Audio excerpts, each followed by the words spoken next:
Before I get started with this commentary, let me give a shout out to my patron on Patreon, Jason, for sending it to me. Now, this is an update video, and it's a long awaited update video at that. And the thing is, I'm going to be honest, I completely forgot about the story because it just kind of went silent after the event occurred.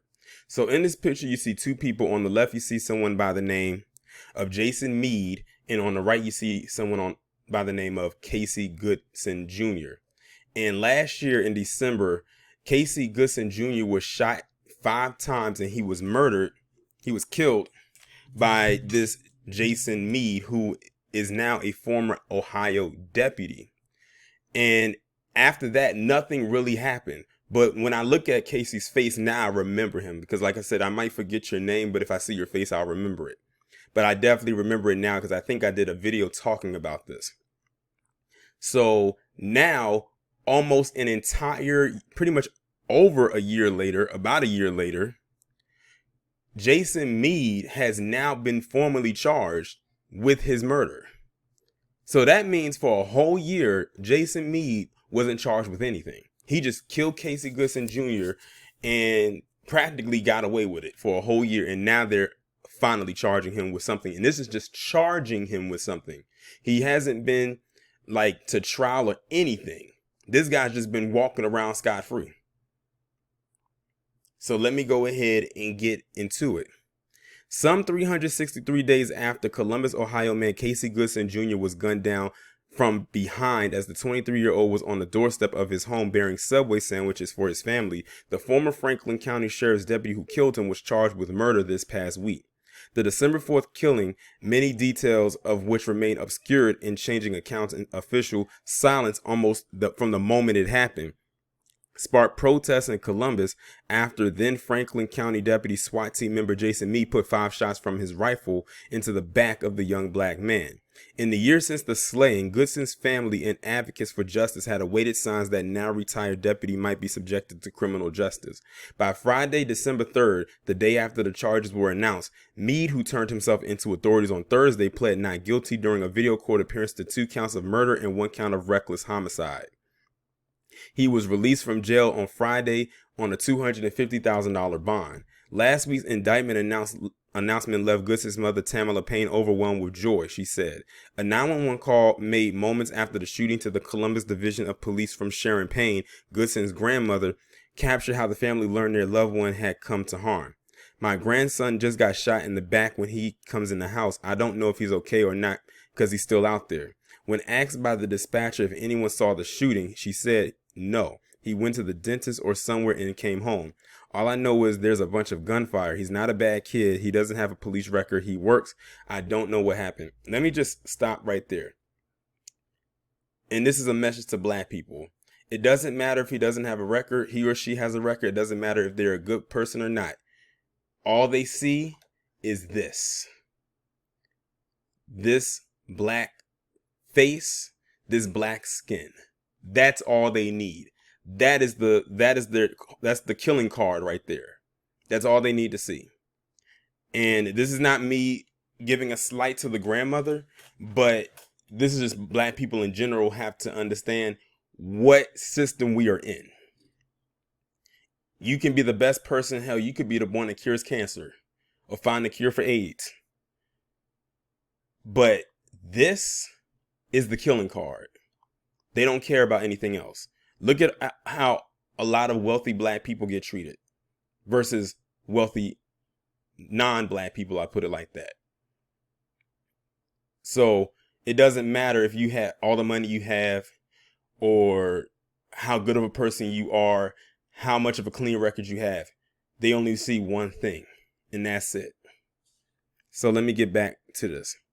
Initial reports on the slaying describe how Meade, then a 17-year-old sheriff deputy, was in the field that day as part of his work with the U.S. Marshals Service Fugitive Task Force looking for violent offenders. Goodson was not a target of the task force and did not have any criminal warrants. The task force had finished its work for the day and come up empty-handed in its search for fugitives when Goodson apparently drove by the parking lot where the law enforcement team was gathered for its wind down that afternoon.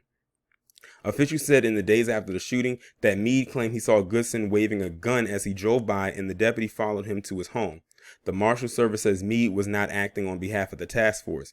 Meade claimed nearly a year ago that he then commanded Goodson to drop his gun and fired only when the young man responded by pointing a gun at Meade. Goodson's family said that he was carrying only Subway sandwiches for his younger siblings and a face mask, and had put the key in the kitchen door lock when he was hit by the gunfire. How this fool thought that a Subway sandwich was a gun is beyond me, because most guns are black in color. Subway sandwiches come in white wrapping, and it comes in a clear bag. The colors of Subway are yellow and green. The only other type of gun that would look like that in that color would probably be a water gun, or the little gun with the orange tip. So we think Subway sandwiches are guns now. The incompetence of it all. He knew that wasn't no gun. Like I said, he saw someone he deemed suspicious. Remember, we have the color, they have the complexion for protection. We have the color of suspicion. You know, if we fit the description, hey, that's all that matters. Goodson's family says he was carrying only Subway sandwiches for his younger siblings. Oh, I read that part. Excuse me. There were no witnesses to the shooting, and it was not captured on dash camera or body cam, as Franklin County deputies do not carry body cameras. And that's exactly why he was able to walk away from this, because it wasn't captured on that body cam. And even if it was, it probably wouldn't amount to much of anything anyway. After the indictment, Meade's attorney, Mark Collins, released a more detailed account of his client's version of events in a statement on Thursday. Collins' statement said Meade followed Goodson to his grandmother's neighborhood, believing that he saw him point a gun at another driver. After he parked his car, he put on a tactical vest and identified himself as law enforcement. And see, here's the thing. Because there's no dash cam footage or body cam footage, this guy could come up with any story he wants, as long as he sticks to one that's believable. And that's how he can get away with it. He doesn't have anything to go against his story because he has no video footage to combat it. So if he was to walk away from this, that would be why. All he has to do is make it sound believable. With the vest on, he trailed Goodson on foot to Payne's residence. Meade said Goodson was carrying a gun in his right hand and a plastic bag in his left hand. He said that he again identified himself as a member of the law enforcement and ordered Goodson to show his hands. Instead, the lawyer states that Meade saw him raise his gun. The deputy commanded Mr. Goodson to once drop the gun, again dropped the gun, and when that command was ignored and while the gun was pointed at Mr. Meade, he, in fear for his life, of course, as well as those inside the house, fired his weapon at Mr. Goodson, the statement details. The family, as it has all along, emphatically disputes this account. They contend that Goodson, who was licensed to carry a concealed firearm, was not holding a weapon at the time of the shooting. Investigators have claimed the gun was recovered at the scene, but have not made public where they say it was found. He was targeted, pursued, and shot from behind while walking into his home. Goodson's family attorney Sean Walton said at a news conference Thursday, on that day, Casey was simply trying to get home. Tamala Payne said during the news conference, it's been a year of sadness, it's been a year of grief, it's been a year of pain, but I know that every day of this year that my family and I wake up and just fight for what's right.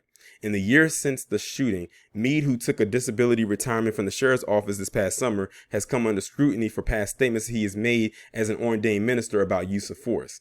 He talked about the intersection of his faith and from his work from the pulpit to his Rosedale Free Will Baptist Church congregation, recorded in a YouTube video that has since been deleted. There are times for righteous release. That's what I call it. When we have a use of force, he sermonized. Because every now and then you have to actually use force. We don't go around looking for it because we don't have to. Plenty of people out there will give you that opportunity, so we don't have to be bullies going to look for it. That's why I say it's a righteous release. That should have told you his mindset from the get-go in that sermon. He was telling on himself then. Franklin County Sheriff Dallas Baldwin, after the former deputy from his office was indicted, released a statement urging officers in his department to not rush to judgment. He said that he has reminded my staff that while everyone is presumed innocent until proven guilty, the standards for being a Franklin County Sheriff's deputy must be even higher than that of our criminal justice system. As law enforcement officers, we must meet this higher standard because of the immense trust we ask the community to place in us, he continued to share. It's vital to maintain that trust, which is why I task members of my staff to review the facts from the independent investigation when we're able to fully access them and determine how this agency can best learn from this tragedy. Goodson's mother believes that Deputy Meade did not extend that courtesy to her son. She said that she wants a conviction and a life sentence for the man that took her son's life. And we can only hope that he gets the same thing, but it's looking kind of shaky because, like I said, there's no dash cam footage, there's no body cam footage, so all they can take is his word. And since Casey Goodson Jr. is deceased, they can't get his word because the only people that saw what happened was the pig that killed him and Casey. But Casey, you know, dead men don't talk. This man was only going to get some sandwiches and go home, and he gets shot in the back multiple times, and he going through his door where his family was inside. And there's no footage of it happening. And he says he thought that it was a gun. What? And they said it was a gun recovered at the scene. This cop could have easily planted that there. Easily. We've seen cops plant weapons and, most importantly, drugs all the time. So this is not new. This is right up their alley of corruption. And the fact that it took over a year to actually charge him with something says a whole lot. He was not immediately charged. He was charged a year later, a whole year after this incident occurred. Well, just about, they say 363, might as well chalk it up to a year. What's 2 days? But I'll try to stay on top of this, or I'm sure that my subscribers out there will stay on top of this, and we'll see what the updates are to come from this. But like I said, this is one of the things where I'm definitely not going to hold my breath because it's shaky already. Just the fact that there's no body cam footage, no dash cam footage, none of that. And we just got to take his word. Nah. Nope. Not having it. Well, at least his mother has the right attitude so far in saying that she wants them to get the life sentence without parole. Hopefully they don't start going on that forgiveness tip because you know how that can go. But y'all let me know what y'all think about this down in the comments.